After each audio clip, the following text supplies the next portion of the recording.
Protecting children's mental health is becoming a growing concern, and some experts say we're over-medicating our children as a solution.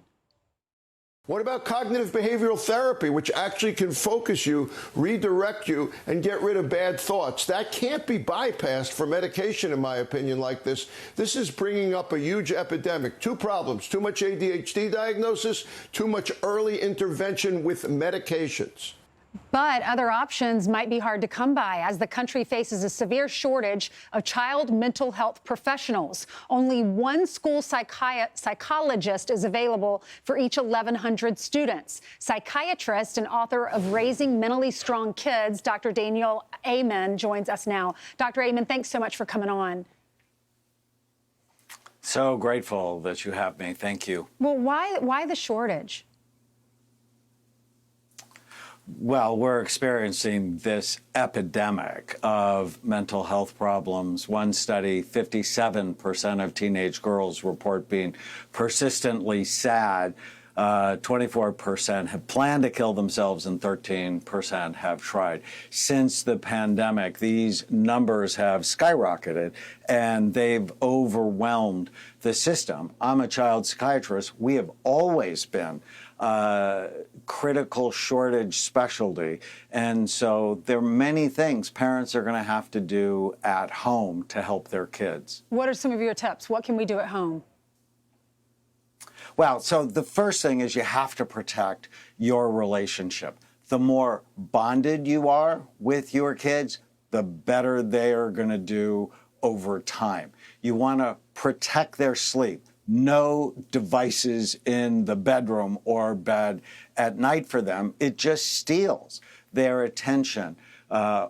Watch their food, absolutely critical. The more ultra-processed foods kids have, the more depression and anxiety that they have. I love what Dr. Siegel said. You have to help them. I call it kill the ants, the automatic negative thoughts that steal their happiness. We have to teach kids not to believe every stupid thing that they think. Can you give us an example?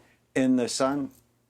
Sorry to interrupt you. Well, so many kids, especially because of social media, it's, I'm not good enough. I'm not smart enough, pretty enough, strong enough, popular enough. And those thoughts damage your brain, and ultimately they damage your mind. So one of the techniques, I was actually on Fox last week talking about, is give your mind a name. You don't have to believe every stupid thing every stupid thought your brain generates. And exercise, it's just absolutely critical. Head to head against antidepressants, exercise, walking like you're late, 45 minutes, 4 times a week, was found to be equally effective. What do you do if you live in an area and you don't have a child psychologist close by, or you have one that doesn't take insurance? It's hundreds of dollars per hour. What do those parents do?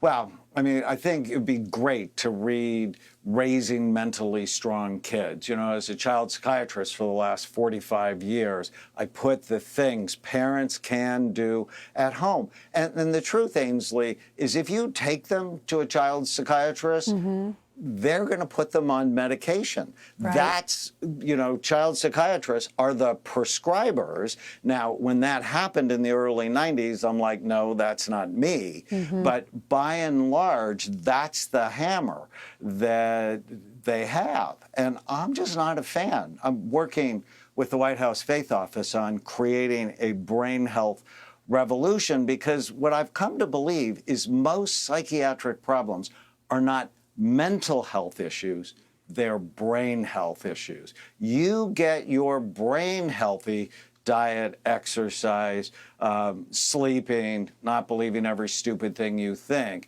off the devices, your brain and your mind are so much better. We need a paradigm shift to get away from, you have these symptoms, take these drugs, and they end up on these drugs for decades when it might not be the best thing. So the first thing to do is not medication, it's to get their brains healthy.